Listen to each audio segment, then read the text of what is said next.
Good day, everyone, and welcome to our webinar. This is the third of three that we've had. You've been able to make the previous two. Thank you. If this is your first one, welcome.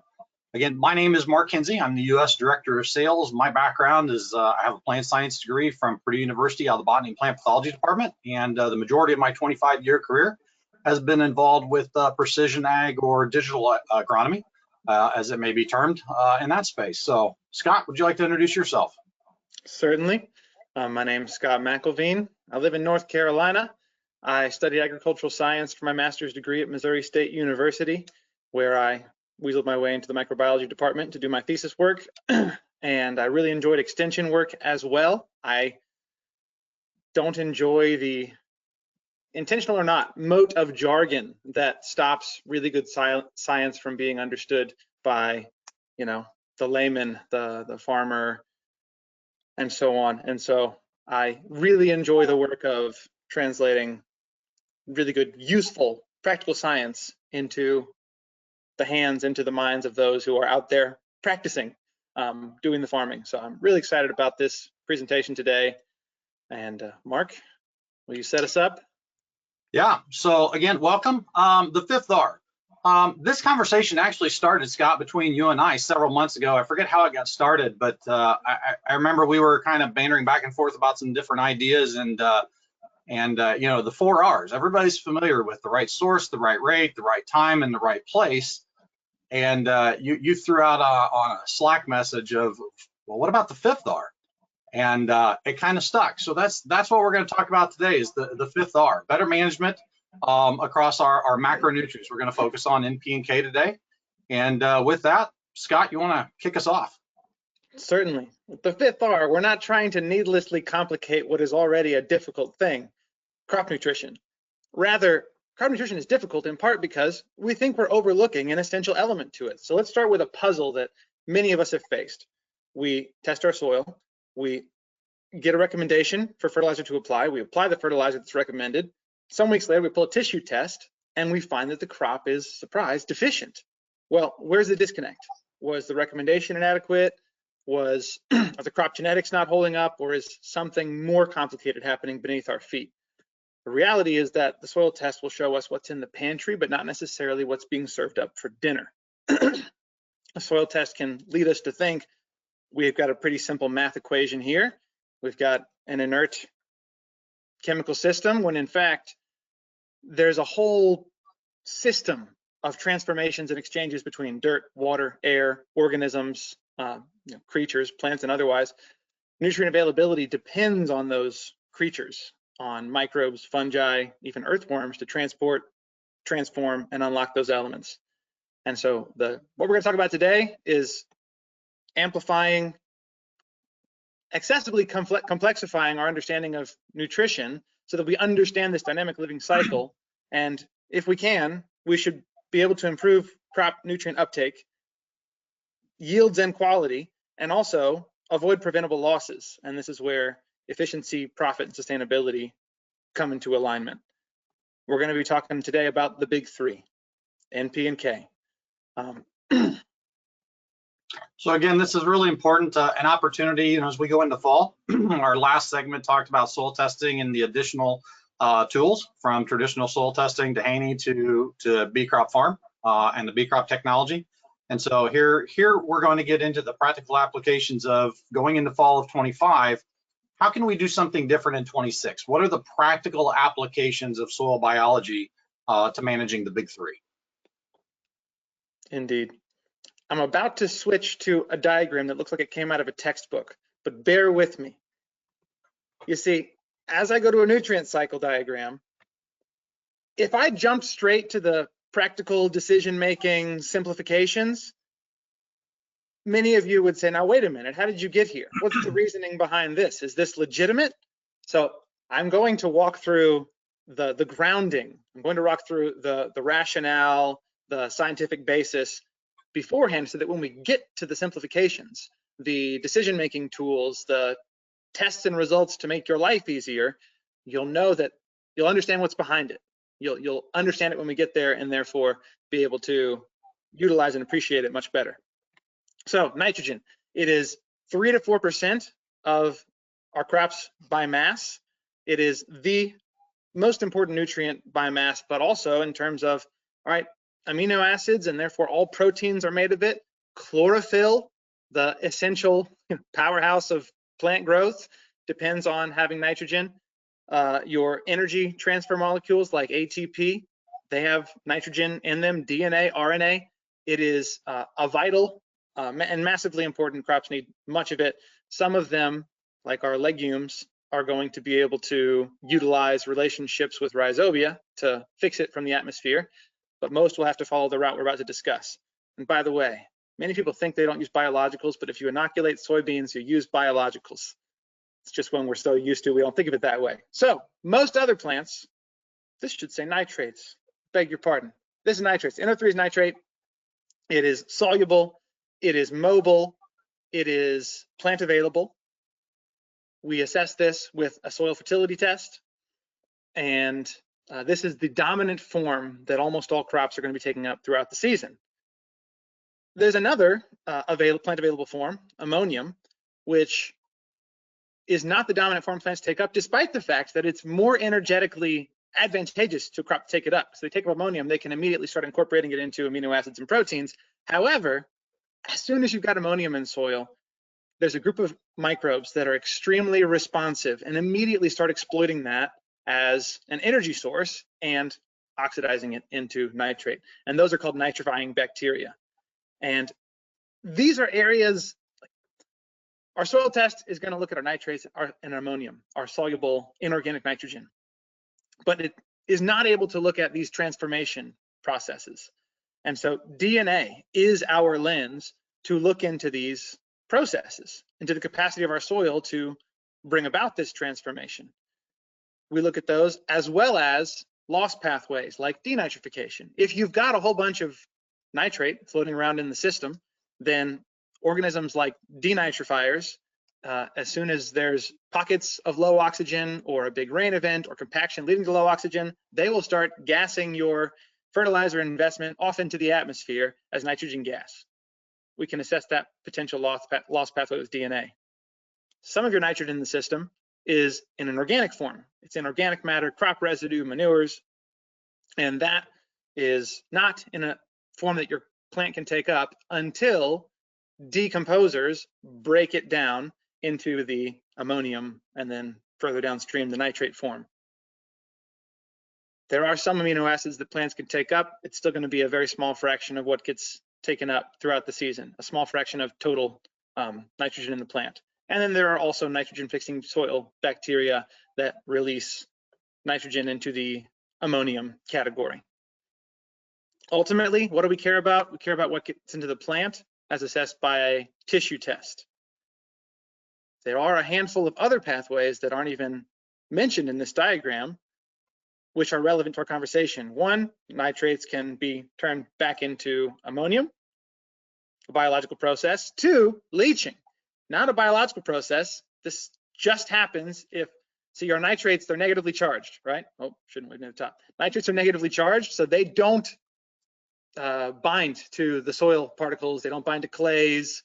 They are repelled from the soil and therefore stay afloat, soluble in the solution. And if there's a heavy rain, if there's injudicious irrigation, they will wash right out of the system and down the watershed. So much like the gassing off earlier, this is a way to lose valuable crop nutrition down the creek.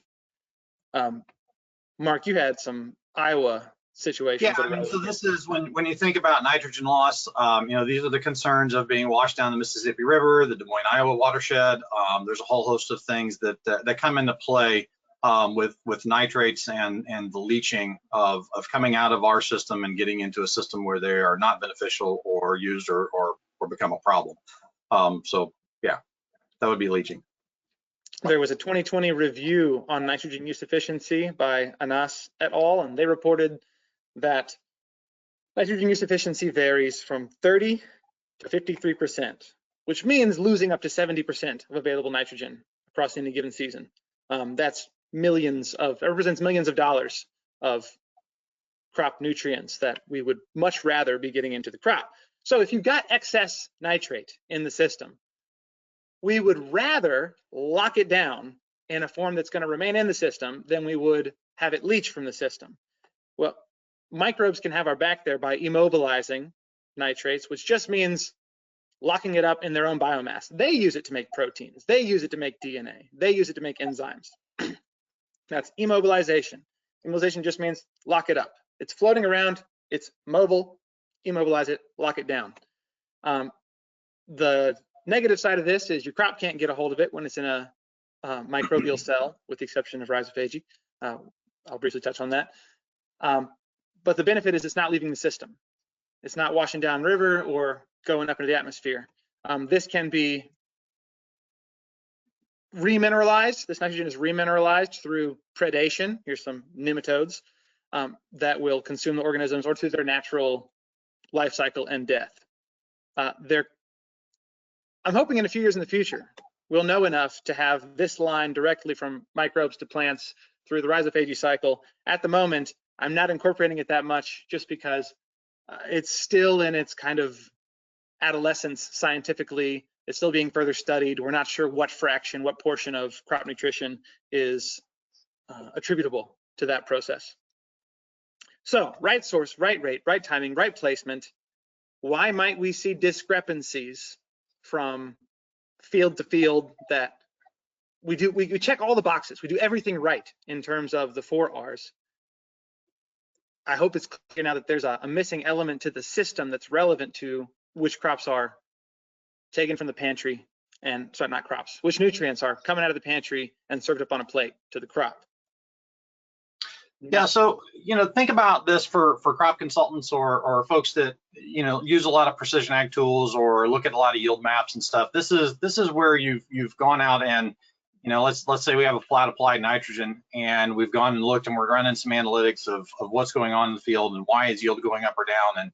And you've got similar PK, organic matter, CEC, slope, a lot of the common characteristics that you're sorting or looking at data on, and all those are the same. And yet you're getting a very different response as far as yield, which is key driving factor to profitability. So being able to look at this, and up until a year ago, before B Crop Farm was launched, we didn't have these tools, and so today we're actually able to, and Scott and I are going to in just a minute dive into how do we use some of these tools at a subfield level to recognize what's going on, and now be able to incorporate them into our decision matrix. Mm-hmm. Now, we're not going to give you a big diagram and give you ratings for every single one of these pathways. That's not user friendly. That's not, like, our goal is to understand the science well enough to deliver to you something that you can quickly use to make decisions. And so how do we break this down? Let's conceptualize. We've got our supply of inorganic, crop available, soluble nitrogen. Well, we've already discussed that gets tested with your soil test, your soil chemistry test, fertility test. I don't typically like the word fertility test because I think you need both sides of this coin to get fertility of the soil altogether. But so we have talked about what supplies into that. We've got our inorganic nitrogen release. This is one of our B crop metrics. Inorganic nitrogen release. Just think of it as a pitcher pouring into that crop available supply. Then we also have, that's a biological process tested with DNA.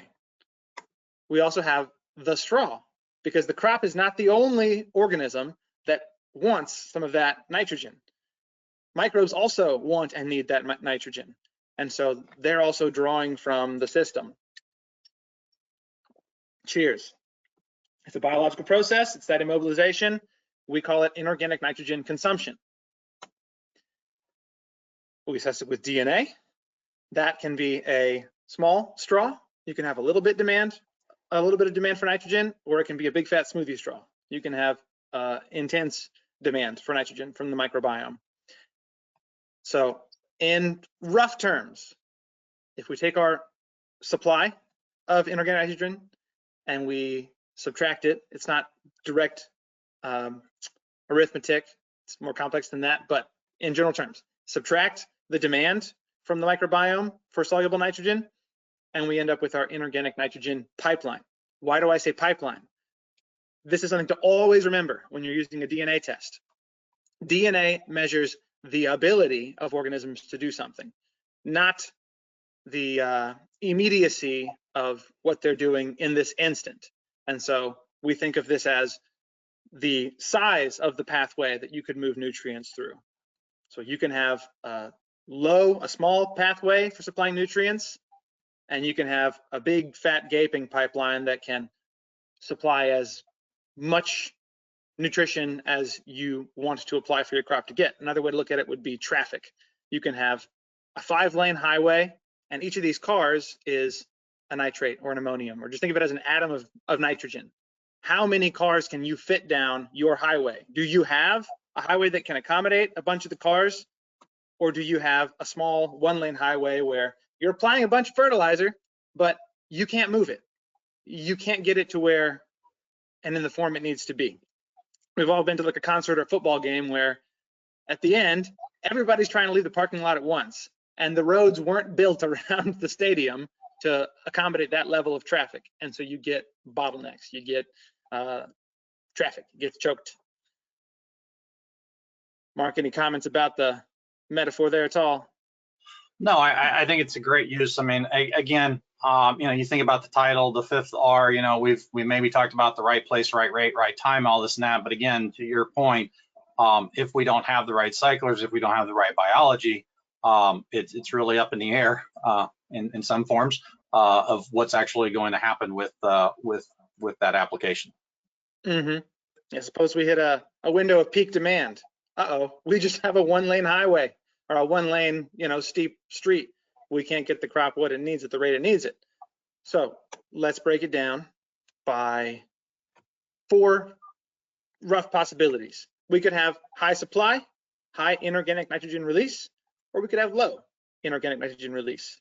We could have a high demand from the microbiome for that share of inorganic nitrogen. We could have low demand. In the case of high supply and high demand, I'm going to call this balanced supply and high traffic. We've got, on the one hand, a wide open soluble nitrogen supply line for our crop. We've also got adequate competition from the microbiome to prevent oversupply. So if we're providing more nitrogen than the crop can take up right now, we are going to have other users to take it up, lock it down, keep it in the system so that it is not lost via leaching, gassed off through gentrification. Or while volatilization is partially an abiotic process, there are organisms as well that will volatilize ammonia that's lost to the atmosphere. In the second possibility, we could have high supply and we could have low amounts of competition or consumption from the microbiome. In this case, our supply outpaces our capacity of our system to take in and use that soluble nitrogen, and therefore we risk oversupply. We risk those lost pathways flushing some of our fertilizer investment down the drain. Also, having excess soluble nitrogen in the system leads to loss of soil carbon because you end up utilizing more of it in the growth of biomass, in the blooming of a microbial population to take advantage of this nitrogen resource that's out of balance with the carbon resources. So our priority in this case is to reduce or slow nitrogen supply. You can use organic nitrogen sources to slow that supply, to not be adding to what's already a sort of a glut. You can employ slow release forms of nitrogen, humic acids to buffer nitrogen and give it a carbon-rich substrate for which to bind. You can use stabilizers, denitrification inhibitors, and then also this is the safest quadrant in which to consider reductions might actually not just be tolerable, but wise, actually an intelligent business choice. And in this case, split application is useful for the sake of reducing losses, for the sake of reducing an excessive load of nitrogen in the soil at any one time. Yep. So this is the leaky soil or the leaky condition that we were talking about. Yes, leaky soil, here we have it. Possibility number 3, low supply, lots of demand for that, for whatever gets supplied into that in that soluble nitrogen pool. In this case, your competition outpaces your supply, and you're likely to have a bottleneck.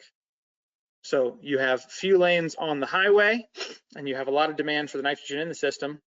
This is the most important quadrant to be tissue testing in to see, are we getting the uptake that we expect? It's priority to enhance your plant's access. So in this case, an inorganic source is likely to provide a greater benefit because your soil doesn't have an adequate means of releasing organic nitrogen as available organic nitrogen. These crops are more likely to respond to a foliar nitrogen, a supplemental feeding, basically being babied. You're having to expend more resources to enhance your crop's access. Split application is useful again, but for a totally different reason. In this case, instead of avoiding excess, you are trying to enhance the availability and allow your crop to get a hold of it at different time periods before it gets taken up and immobilized by the system. Uptake also wide dropping, banding, anything to improve the access to your roots, fulvics, uptake enhancing solutions, and then nitrification. The mineralization and nitrification pathways, they depend on having oxygen, they depend on having a certain level of pH, and so this is a good spot in this whole half of the grid to look at your fundamentals: aeration, pH, drainage, and so on. And there's also grounds here for inoculating your soil with a mineralizer, with a biofertilizer that's built around improving nitrogen uptake. Yep. And then finally, the final possibility is you can have low supply and low competition. This is balanced, but the traffic is low. So what I see here is a systematic shortcoming. In the short term, you need to do the things in the red square above to enhance crop access. In the long term, there's cause here to say, I need to revive my whole nitrogen cycle. The best way to do that is to diversify microbes in your system, predators of microbes in your system, crop species within the rotation. Each crop will bring its own unique suite of organisms along with it. Improving the soil structure itself provides environments and niches with slightly different oxygen levels, pH levels, nutrient levels, that empowers different microbes to find a suitable home, and crops can then pick from that group, recruit the ones it needs to serve its immediate demands, and then also diversification of nutrients. There may be a nutrient imbalance that's leading to a bottleneck in the nitrogen cycle. Soil carbon may need adjustments and improvements, and again, aeration, pH, and drainage. I have been talking all about the nutrient cyclers. I want to emphasize this is not a replacement for testing the car, how many cars you can put on the highway. Soil chemistry test, how many cars can I put on the highway? The B crop test, what's the size of my highway? How many cars can I move? Am I facing a bottleneck? So really this will be a three-dimensional analysis based on what your nutrient levels are. But let's look at a real world example. If you've been to any of our webinars before, you've seen this Nebraska popcorn farm. Here we've got 3 fields. We're looking at inorganic nitrogen release. In the southeast, we've got an abysmal score of 11 with 94% of the land on that field being in the very low bracket. So we have a small picture here. The other 2 fields are also small pictures, but at least they're bigger pictures than the southeastern field. All right, let's check out demand for soluble nitrogen. Here's our straw. That same field is in the very high bracket for demand. There's lots of competition, lots of consumption from the microbiome for what inorganic nitrogen there is. This is our large smoothie straw, Scott, that you used. That is correct. Here it is, big old smoothie straw. We still have high scores on the other 2 fields, and so we're likely facing a bottleneck there, but not as drastically as on the southeastern field. So where does this field land? We've got small pitcher, big straw. We're looking at a bottleneck. We're looking at competition that outpaces our capacity to supply. So either we got to spend money doing the work that our microbiome could be doing for us if we had things set up and pulling in the right direction with us, or we face the possibility of deficiencies, nutrient deficiencies, yield loss, and so on, without running back down the whole list. Yep. Yeah, this is where I know in the past or I guess I'm going to segue for just a second, is, a lot of thoughts are some of this testing is more niche market. And I think what Scott and I are starting to show you today is understanding biological pathways is important in every crop, especially if we're making NPK recommendations. In the past, the information we've had is really about half of the information of what we've had. And again, the maps and stuff that you're seeing is new technology. Bee Crop Farm was launched a year ago, and so up until then, being able to look at this and see what's going on at a subfield level was a challenge. Mm-hmm. Every farmer manages biology, whether they intend to or not. Everybody's Yes. managing biology. And we've seen plenty of cases ourselves. I've spoken to clients who've seen plenty of cases, and I have read scientists and researchers who've seen lots of cases where the nutrients that end up in the crop are more closely related to the organisms in their soil that cycle nutrients than it is to the actual nutrients measured as available on the most recent soil test. And Bee Crop is genuinely the first high resolution, meaningful way of getting insights that are agronomically meaningful into these pathways that lead to crop uptake. If you've taken a Bee Crop test, you will know that there's also a third nitrogen metric called nitrogen cycle. What is that? We haven't talked about that. Briefly, everything we looked at so far is laser focused on this pathway, just the pathway headed toward the plant, okay? We've been laser focused on crop uptake. But we've also talked about there's loss pathways. We've talked about there's other transformations in this system. We've got our immobilization, we talked about that. We've got nitrates that are reduced back into ammonium. We've got ammonium that sometimes is volatilized into the atmosphere as ammonia. What the nitrogen cycle metric does is it looks at the balance, the equilibrium between many different transformations within the nitrogen cycle in order to assess, do we have a 5-lane road here and then a 1-lane road here?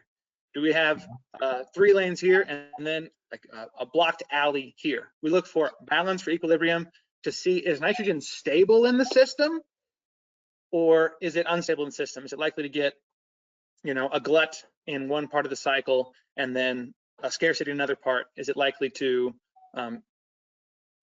end up piling up in what's going to produce a loss pathway? So this is stability in the system. Ultimately, our global nitrogen score is preoccupied with plant availability. And so the overall score for the nitrogen cycle cares about plant availability. We've already seen that this soil on this farm on all 3 fields had likely bottlenecks. And that is why, so here's a nitrogen cycle. As a matter of fact, we theorized earlier on the basis of the plant availability that we had a compromised nitrogen cycle on this field, perchance. Matter of fact, the nitrogen cycle metric confirms that. We saw that there's a bottleneck on this field, but overall, the stability of nitrogen on the northern field is much better. Well, altogether, global nitrogen score for this farm landed in the very low, which is actually good news when you learn that, because you can improve your crop uptake and improve your cycle. This is not rare. 63% of all the corn samples that have ever been analyzed with Bee Crop scored low to very low on the global nitrogen index. So it's very likely that you will have fields or customers or clients who have room to see improvement and growth here, to see ROI by paying attention to these things and acting on them. We're going to move to phosphorus. And it's already been about a half hour. You're over the hill. This is y'all right now. You've summited. Nitrogen is the most complex and difficult cycle to deal with. So we're over the hill. That doesn't mean it's going to be easy. It's still going to be like, keep your thinking caps on, lean in. This is y'all for the rest of the presentation. It's downhill, but we're going to stay engaged. So phosphorus. First of all, again, we care about what gets into the crop. All right. We assess that with plant tissue test. What gets into the crop gets there through soluble phosphorus. It gets there through phosphates. Those, as they're taken up by the roots of the crop, they get replenished from readily available exchangeable phosphorus that is loosely bound to the soil. So that replenishes that supply as it's used. That process is called desorption. And these two together are what we test on most soil chemistry tests. Depends on the extractant, depends on the method, but this is generally what's called soil test phosphorus. Okay, that, you know, it varies by soil and test method, but that's generally around 5% of all the phosphorus in the system. All right, so where's the rest of it? All the rest of it is locked up in unavailable forms. When it comes to soil test phosphorus, I'd like to make reference to this study that used 987 paired phosphorus addition field observations compiled from 274 papers published between 1972 and 2021. And what they found was that, not full screen anymore, sorry. There we go. They found that 12.6% of applied fertilizer phosphorus ends up in crops in any given year, which is a much smaller number than we'd like it to be. So what happens to the rest of that phosphorus that gets applied? Well, just as soon as phosphorus is applied to the soil, as soon as it's soluble, it's in solution, it will immediately start being fixed to aluminums and irons and calcium compounds in the soil. It will depend on pH and mineralogy, but it gets fixed. It is no longer in a soluble available form. Some of that is stable for long periods of time and not available. There are microbes that release that stable inorganic phosphorus, and they're known as solubilizers because they make insoluble phosphorus soluble. And we can assess a soil's capacity to provide that service, the abundance of solubilizers, with soil DNA. On the other side of the equation, there is organic phosphorus, and this can represent a substantial fraction of soil phosphorus. It is likewise not available to the plant. So some of that soluble phosphate in solution, again, microbes want some of it. They need some of it. They also have ATP. They also have, phospholipid cell membranes. They also have DNA and so on, RNA. And so immobilization is the process of them taking it in, locking it down, and using it. Mineralization is the reverse process of it being re-released from the organic side of the equation. It can be, that arrow's going the wrong direction. Pardon our charts again. Immobilization goes towards stable. All right, we're gonna build that phosphorus into more and more complex organic molecules. It's less and less available. Decomposition is when the fungi and others break those organic molecules down to simpler and simpler labile substrates that can be released. So your manures, your crop residues, your necromass of microbes, they're all over here in this side of the equation. And fortunately, like fixation was an abiotic process, all of these pathways we can assess because they're all biological processes. Why am I saying processes? I'm not Canadian. So here's our phosphorus cycle, right? Source, rate, timing, placement. All right, if we do that, we're going to be working with 5% of the phosphorus in the system. If we work with cyclers in mind, then we're going to be working with a whole lot more of the phosphorus in the system because we can manage release of unavailable forms. So let's hone in. For B crop, we focus on the unavailable stable, the unavailable organic and unavailable inorganic, and the pathways that bring them toward the available soluble phosphorus. So first of all, there's mineralization. The B crop metric is called organic phosphorus assimilation. That's where you've got your residue, your manure, your microbial locked up immobilized phosphorus. It gets released with the help of other microbes into available soluble phosphate. That's our picture. Another picture comes from the other, sorry, not a picture. The reverse traffic is the immobilization. We call this inorganic phosphorus consumption. It's the microbes that are sucking up the phosphate that is currently crop available. And then thirdly, from the other side of the diagram, traffic in the other direction, we've got the inorganic phosphorus solubilization. This is solubilizing phosphorus that's bound to the calciums and the irons and the, what was the other one I said? Aluminum. Calcium, and aluminum, iron. Into solution. So again, not simple arithmetic, but we have complex microbial ecology to break down the balance within these different processes, ground truth to thousands and thousands of field samples, and we get our supply line for providing available phosphorus from the unavailable pools. So let's look at them one at a time on that same old field. Mineralizers.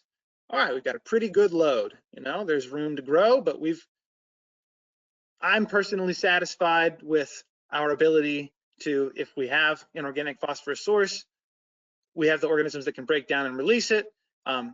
Adding that source, you know, these abundances will likely increase as they reproduce to exploit that resource. So I'm happy here. I agree. All right, other supply line, the inorganic supply line. We've got a decent capacity on the northern field, split capacity on the middle field, and then in the southeast, we have a low capacity to solubilize inorganic phosphorus that's not available. All right, well, suppose I've got my soil test and I want to, maybe I know from a full digest that I've got a lot of insoluble, unavailable phosphorus on all three of these fields. Well, if I want to unlock it from the field that doesn't have solubilizers, then I can go ahead and employ a microbial solution. I can apply a Bacillus megaterium, a arbuscular mycorrhizal fungi, an organism that can, you know, bring up my AWOL solubilizers and serve my plant that way. If I want to unlock more from the northern field, applying a microbial is less likely to give me a benefit as it was in the southeast. Here I can myself try to dive in and acidify the soil, or use an organic acid or a tool like an organic acid to solubilize phosphorus myself at the right time when my crops have peak uptake. Scott, I'd like to jump in here for a second. I think if it's possible to go back to the picture of the fields. So again, I think for those of you, there's been enough products out there that are phosphate solubilizers and you know, multiple products from biologic, non-biologic, secondary metabolite, you know, and you think about I've done a trial, or I've put a product out and I see phenomenal results in one field, or I get mixed results, and then the next field I almost get no result. Well, we actually have that displayed of that's a high likelihood of going out and making those types of applications without actually having the ability, which until now we really haven't had the ability to delve in and understand what's my opportunity. Where can I increase my win rate and get the biggest bang for my buck for applying these products? And so this is where bee crop technology and being able to look at field and come at it from a whole field solution or a subfield prescription solution now becomes in play of being able to increase win rate, but also just get an overall better response and use of a lot of these technologies. I'm so glad you said that. Yeah, well, this was the focal point of the webinar we did not too long ago with Chonex earlier in the summer, where if I know ahead of time that my soil, which soils are more likely to respond to one set of solutions as opposed to another, well, there's no reason why I shouldn't be able to cut off some of the left side of my piano graph where I've had losses from a product, just knowing where it's likely, where it's needed, you know, where it's the right prescription for the diagnosis. I'm glad you brought that up. All right, finally, how much competition for our crops supply of phosphates is there on this field from microbes? Not too bad. We're not likely to face a bottleneck due to our competition, our consumption outpacing our supply, provided that we have on the southeast an organic phosphorus source, because those are the microbes that we have that can provide it. So altogether, not likely to have a bottleneck here, provided we've got some organic phosphorus. We've got a high score on our global phosphorus.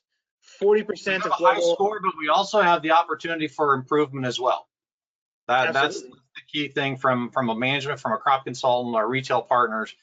Yes, we've got a high score, but it doesn't mean that the system is perfect or that we don't have the opportunity to provide solutions or tweaks to enhance the grower's ROI as well as retailers.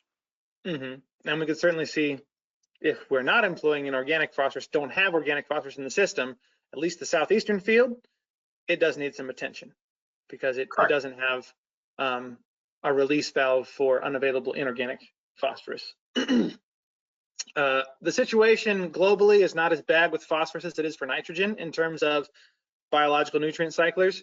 44% of the samples we've taken globally score in the low to very low brackets for global phosphorus. All right, finally, potassium is going to be a cakewalk after you've been through phosphorus because it's just a simplified phosphorus cycle. So we have our, again, soluble, our solution potassium here. That is what's taken up by the crop. We also have the exchangeable potassium that will be readily released into solution as the concentration of potassium in solution goes down because it's taken up by the crop. These two get assessed by your soil test, and then your plant tissue test tells you what's getting taken up. Now, this is kind of, this upper part of the diagram is what gets measured by your tissue test, but there's this underground portion. Let me see, I should have some notes about this here. Well, I'll carry on. Beg your pardon. What I was going to tell you that my notes aren't showing up for, but I can remember it, is that soluble potassium represents 0.1 to 0.2% of all the potassium within the system. Exchangeable, 1 to 2% in general. The structural potassium, 90 to 97% of the potassium in the system. This is potassium that is part of the rocks, part of the sand, silts, and clays. Fortunately, microbes eat rocks, the same ones that eat rocks to solubilize unavailable inorganic phosphorus. They will solubilize unavailable inorganic structural potassium. Not exchangeable, it's more of a matter of that it's tucked away somewhere roots are not. And so this will be released over time through building soil structure, bioturbation, earthworms, and so on. But right away in this season, we can release structural potassium through solubilizers. We assess this with soil DNA, and then of course we got our ever-present immobilizers. Microbes have their own needs to be looked after. And so we've just got two pathways to talk about. There is no organic potassium. And so we've got our solubilizers releasing potassium from your silicates, from your parent materials, from your sand, silts, and clays. On this field, we shouldn't be surprised that this mirrors the situation with phosphorus because potassium solubilizers and phosphorus solubilizers have a lot of overlap between those Venn diagrams. It's not a perfect overlap. There are some different machinery that specialize on one or the other, but for the most part, these results tend to echo one another. And so that southeastern field is showing lower scores, a split in the middle, and then middle of the road in the north. And then we have our mobilization. Do we have a whole lot of demand for the supply that we can furnish to the soil solution? We have a bit of demand. You know, on the northern field, it's about matched with supply. On this middle field, half the field, it's going to be about matched. The other half, it's going to exceed supply. And in the southeast, it's going to exceed supply, which is why our potassium score for this farm is low.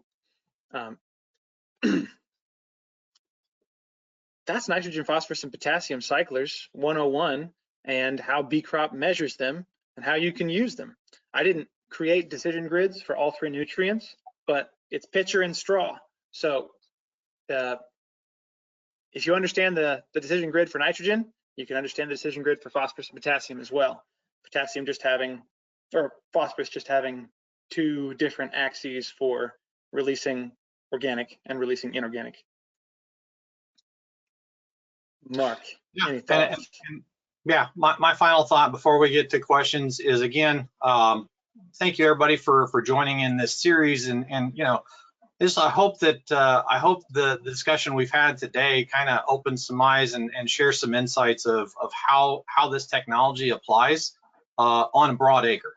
It can be applied in multiple crops, and really is married well to what you're already doing. So, you know, a lot of you are pulling grid samples, pulling tissue samples, you know, looking at alternative tests. But this now provides the opportunity to complete the equation or look at the other half of the equation that we've not been able to look at except for, you know, within the last year of, again, Bee Crop Farm is approaching its first birthday, and being able to look at these pathways and understand what's going on from a spatial level, as well as decision-making tool, is pretty unique and really exciting to be a part of. So hopefully this created some insights and shared some ways that hopefully you guys can use and adopt and adapt bee crop technology and bee crop farm into your decision and recommendation process. Obligatory, but wait, there's more. We didn't want to bite off more than we could chew. We talked about nitrogen, phosphorus, and potassium, but there are carbon transformation pathways. We look at equilibrium, the capacity of your micronutrient cyclers to furnish bioavailable forms of iron, zinc, manganese, sulfur, calcium, copper, magnesium, and chlorine. And then, of course, if you're familiar with bee crop, you know this is just one subsection of what we report, which includes stress mitigating microbes, disease causing pathogens, biocontrol microbes that suppress and control the disease causing pathogens, plant growth promoters who produce plant growth hormones and provide other services, as well as overall biodiversity, functionality, resilience, and sustainability of the microbiome in any given soil sample. If you have questions about that, go back and check out our first of the series of webinars this year. That's where we discussed a lot of those metrics for in-season diagnostics. Absolutely. And of course, there's also the historic trial-driven recommendations for, best technologies and solutions to bring to bear on a given soil based on, this is what gets, I'm still impressed with it, based on matching the environmental and the microbiological conditions on your field with novel fields. All right, no more ado. We should allow some time for Q&R. Thank you to Prezi for making a great technology for navigating nutrient cycles. Let's get to some questions. All right, first question, Scott. How do you measure this? Go ahead, Mark. How do you measure the size of the straw and size of the jar? Without getting buried in the weeds, essentially, our DNA test will identify what microbes are present in soil and in what abundances. We have an extensive reference database of representative genomes. We can estimate with a known confidence level based on relatedness of microbes identified to microbes in the reference database, whether they have genes related to certain nutrient transformations and cycling, such as the genes involved in nitrification, genes involved in ammonification, nitrogen fixation.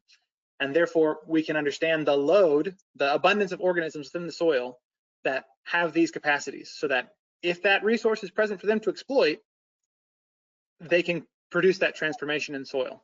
And so we have one set of enzymes that will factor toward release of inorganic nitrogen from forms that are not plant available. And we have another set of enzymes and genes that factor toward immobilization, toward taking up inorganic nitrogen supply, and phosphorus and potassium, and so on, for each of the cycle legs, fluxes, transformations of the nutrient cycling diagram. So I'm going to go to the next question, Scott, that I see that kind of relates to that is, are the results of the sequencing the quantitative output, or are you using the identified species to paint the picture of balanced demand in the various steps of the end cycle? It's both, because our output is quantitative. We utilize a proprietary spike-in protein, a spike-in of a proprietary synthetic DNA at the right stage in the process in order to estimate abundances downstream in the DNA sequencing process.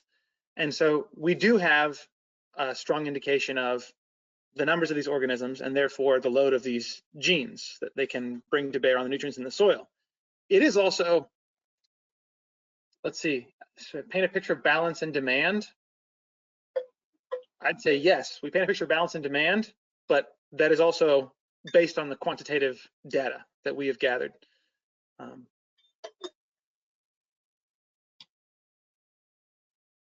Yes.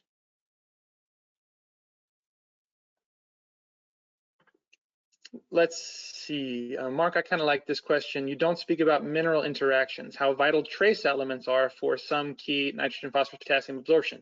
How does this mineral fertility with zinc, manganese, molybdenum, etc., affect the cycler's activity? I like this question because this person is stepping back and saying, wait a minute, it's a more complex picture than you presented today. And we're saying, yes. We're saying with this webinar, it's a more complex picture than most agronomy is being built on right now. We're saying we need to account for cyclers. And you're saying, cycler guys, you need to account for these other cycles and the levels of these micronutrients, to which I say, yes and amen.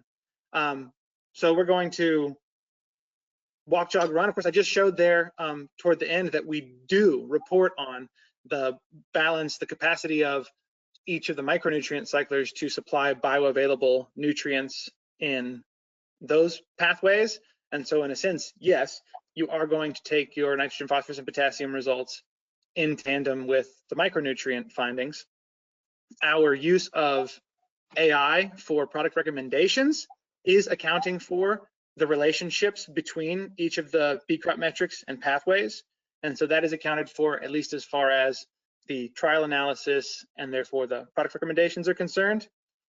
And then also, man, join us in unpacking further.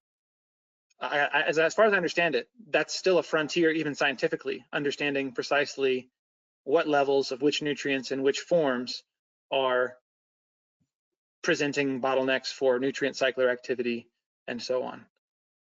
Hopefully that was a useful answer, at least an affirming answer. Mark, can you say anything as to which situations lead to the most nitrous oxide emissions from a field? I'm probably going to leave that as we'll get to Dr. Jacob, and I will defer to somebody who has a lot more experience with that than I do. Okay, I'm pretty confident that it's very much the same situation as N2 gas emissions, where it's anaerobic conditions and an absence of oxygen and a glut of nitrate as a substrate for transformation. So most likely to see that in the, what was that? The bottom left quadrant of the diagram, specifically when conditions turn anaerobic due to waterlogging or compaction. So there's a question here about at which frequency should I analyze my soil for assessing the real activity of the cyclers? Is once before installation enough? I'm going to kind of come at that from just a frequency. I really think it depends on what you're testing and what you're trying to measure. If we think about a traditional soil test, we're pulling those every 3 to 4 years, depending on crop rotation. I could see us using this same time in that rotation, if not maybe every 2 years, depending on what question or what practice you're trying to move. Again, and to what degree you're trying to move it. So, how fast do you want to measure that change or see whether we're making the correct change or not? We'll have a decision, but otherwise, I'm really looking at this is fertility levels ebb and flow. They ebb and flow within a growing season, depending on moisture temperature. Biology is going to flow or can change, but I think it's going to be more influenced by the changes that we throw at it. So again, that will affect your timing of how often and what sequence you want to pull your samples. Again, I would say one of the biggest things is staying consistent with timing. Same as we do with regular fertility testing, is staying consistent from a timing standpoint of when you pull those samples to make comparisons year over year or from testing period to testing period. Right, indeed. Someone asks, are your NPK cycler results are they the results of your data analysis of soils done based on the microorganism species identified or enzyme specific data? So all of our nutrient cycling metrics are based on genes that code for nutrient cycling enzymes. So think of it this way: if my unavailable nutrients are in a warehouse, I'm looking at my microbes that can cycle them as my supply chain workers in distribution. So my truck drivers, my forklift operators, my shelf stockers. If I were to look at the enzyme, I would look at, is the forklift driver driving the forklift right now? We're looking at DNA. So we say, how many forklift drivers do we have that could be driving forklifts? The benefit of that is it's more stable across time. Enzyme levels in soils are more volatile, stochastic, more short-lived than DNA. So we look at the staff, who's on roll, and enzyme measures look at, are they acting right now? Are the shelves currently being stocked? If someone's taking a bathroom break, not making enzymes right now, then you don't account for them. You just account for who's actively working right now, who's on shift, right? So enzymes, activity in the moment, DNA, capacity to produce enzymes and cycle the nutrients. And they have different temporal scales. I hope that answers the question. I'm happy to talk about that further if you want to reach out. I see one more question, Scott. I think we're probably, this will be the last question, just looking at time. And I think it's a great question, one that I'm glad somebody asked. So how do you recommend we use this information and charge for it at the client level to make it useful for farmers of commodity crops? What's the functional take? Hopefully we've kind of answered it, and if we haven't, I apologize, but let's try and summarize it this way. If you're growing corn, commodity crop, NPK are pretty important. How are you going to manage your nitrogen? Do we have the opportunity to reduce nitrogen? Do we have a better understanding of how to variable rate nitrogen? What is our consumption? The old saying is you can do what you've always done and get what you've always got. I think being able to utilize this technology and kind of look at a different level of where and how can I manage my nitrogen differently? Is it a timing issue? Is it a placement issue? Is it the consumption piece that is happening biologically in soil that we had no idea before of today, and how do we manage around it? I think of phosphorus. We look at the commodity price of phosphorus, or the price of phosphorus, whether it's DAP, MAP, triple superphosphate, MES. There's a whole list of that you can be applied. But is that application really what's going to maximize the ROI for the field? As we saw in some of these, phosphorus solubilization can be really poor.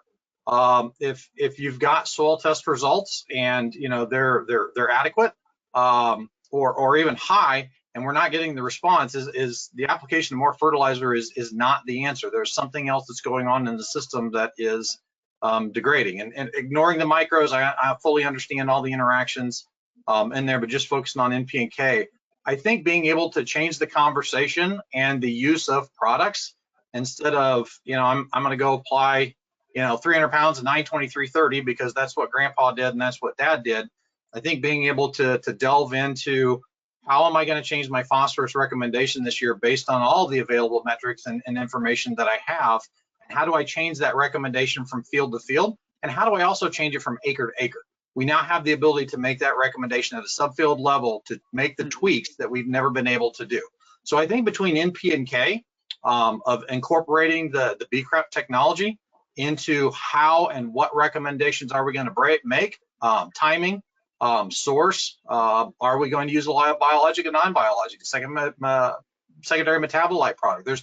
There's a whole host of products out there that allow us to ebb and flow or move what we're trying to do to get to that end result, so that it is an economical solution for the grower, to be able to continue to be sustainable from being able to stay in business.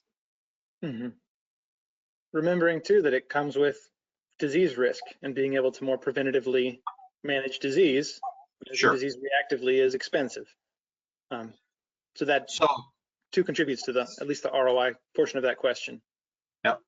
So Scott, with that, we are right at time. I do want to thank everybody for tuning in to this webinar. Thank you for tuning in to the previous webinars. If you have questions, please feel free to reach out to one of us. Once this is done, this is being recorded and will be shared out afterwards. Again, thank you for your time and interest, and have a great rest of your year. Thank you, everybody. Take care.